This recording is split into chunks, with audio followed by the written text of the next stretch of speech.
நகுலன் சொன்னான், ஒரு பாறை ஓடி வந்தது, அந்த பாறை ஒரு சிறிய செடியிடம் நின்று விட்டது. இது என்ன கண்ண பரமாத்மா, எங்களுக்கு புரியலையே. இதுதான்ப்பா கலியுகம், இனி வரப்போற யுகம் இப்படித்தான் இருக்கும். இந்த யுகத்தில் உங்களால் வாழ முடியாது. அப்படியா? அந்த யுகம் என்ன செய்யும்? இந்த 4 கிணறு 5 கிணறு இருந்ததே, அதுல ஒரு வத்தி போன கிணறு இருக்கே, இதுக்கு என்ன அர்த்தம்னு கேட்டான் பீமன். அர்ஜுனன் சொன்னா, இந்த 4 கிணறு இருக்கிறது பார், இதுதான் கலியுகத்திலே இருக்கிற செல்வந்தர்கள். அவனிடத்திலே செல்வம் இருக்கும், வலிய வலிய செல்வம் இருக்கும், இனிப்பாக இருக்கும், மகிழ்ச்சியாக இருக்கும். ஆனால் அதிலிருந்து ஒரு சொட்டு தண்ணீரை கூட ஏழையாகி அந்த வற்றி போன கிணறுக்கு அவன் தரமாட்டான், தர மறுப்பான். ஒரு கிணறு அவன் பக்கத்திலேயே வற்றி போய் கிடக்கும். அந்த கிணற்றுக்கு சிறிது தண்ணீர் கொடுக்கலாமா என்று அந்த கிணறு சற்றும் யோசிக்காது. தன்னிடத்திலிருந்து ஒரு நீர் ஊற்றை கூட அது கொடுக்காது. இதுதான் கலியுகமாக இருக்க போகிறது. பீமன் அதிசயித்து போய் நின்றான்.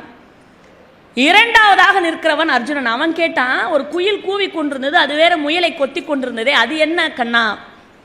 அதுக்கு கண்ண பரமாத்மா சொன்னாரு, கலியுகத்தினுடைய குருமார்கள் இப்படித்தான் இருப்பார்கள், மத குருமார்கள் இப்படித்தான் இருப்பார்கள். மத குருமார்கள் இப்படி இருப்பார்களாம், இனிய குரலிலே அந்த குயில் கூவுவது போல போதனை செய்வார்கள். இனிய குரலிலே குயில் கூவுவதை போல போதனை செய்வார்கள். ஆனால் அவன் அருகில் சென்று பார்த்தால் தான் தெரியும், அவன் முயலை கொத்திக் கொண்டிருப்பதை போல மக்களை அழித்துக் கொண்டிருப்பார்கள் என்று சொன்னான். முயல், அந்த குயில் கூவுவது போல இருக்கும், ஆனால் முயலை கொத்துவது போல இந்த மக்களை அழித்துக் கொண்டிருப்பார்கள்.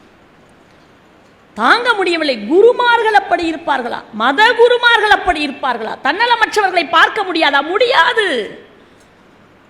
மத தலைவர்களாக பீடாதிபதிகளாக அமர்ந்திருப்பார்கள். ஆனால் அவர்கள் செய்கின்ற செயல் அந்த பீடத்திற்கு தகுந்தாற் போல இருக்காது. நீ பார்த்த தோற்றம் அதைத்தான் விளக்குகிறது.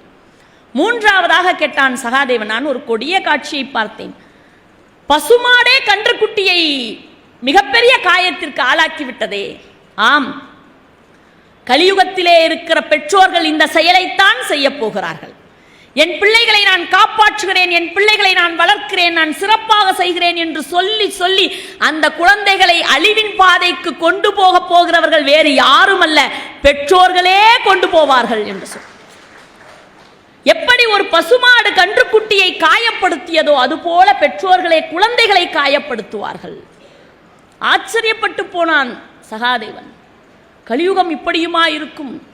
நகுலன் சொன்னான், நான் ஒரு ஆச்சரியமான செயலை பார்த்தேனே. ஒரு மிகப்பெரிய பாறை உருண்டோடி வந்தது, ஆனால் ஒரு செடியிலே தட்டுப்பட்டு நின்று விட்டதே.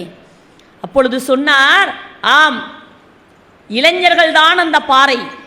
இந்த நாட்டின் மிகப்பெரிய வலிமையானவர்களாக இருக்க வேண்டிய அந்த இளைஞர்கள் தான் அந்த பாறை. ஆனால் அந்த பாறை மிகப்பெரிய மரமாகிய ஆசிரியர்களுக்கும் அடங்காது, மிகப்பெரிய மரமாக இருக்கக்கூடிய பெற்றோர்களுக்கும் அடங்க மாட்டார்கள். மரங்களை எல்லாம் தகர்த்து எறிந்துவிட்டு கற்களையும் மணல்களையும் தகர்த்து எறிவதை போல இந்த உலகத்தின் யாருடைய சொற்களையும் காதில் வாங்கிக் கொள்ளாமல் தான் போன போக்கிலே அந்த இளைஞர்கள் போவார்கள். ஆனால் அவர்களை தடுத்து நிறுத்த ஒரு சிறிய செடியாக இருக்கக்கூடிய ஆன்மீகம் தான் உதவி செய்யும் என்று சொல். இப்ப தன்னலம் பார்க்காமல் வாழ்கின்றவர்கள் இந்த உலகத்தில் இருக்க மாட்டார்களா கண்ணா என்று நால்வரும் கேள்வி கேட்டார்களாம். தர்மத்தின் வழியிலே நடக்கின்ற ஒரு யுகமாக கலியுகம் இல்லாமல் போகும். ஆனால் அவன் தன்னை அறிந்து கொண்டு எவன் ஒருவன் வாழ்கிறானோ அன்றைக்கு அவன் உயர்ந்தவனாக மாறி போவான். தன்னை அறிய வேண்டும். நம்மை நாம் அறிகிறோமா? இல்லை. நாம் செய்கிற செயல் மற்றவர்களுக்கு இன்பம் பயக்கிறதா? தெரியவில்லை. சரி, நமக்கு அருகில்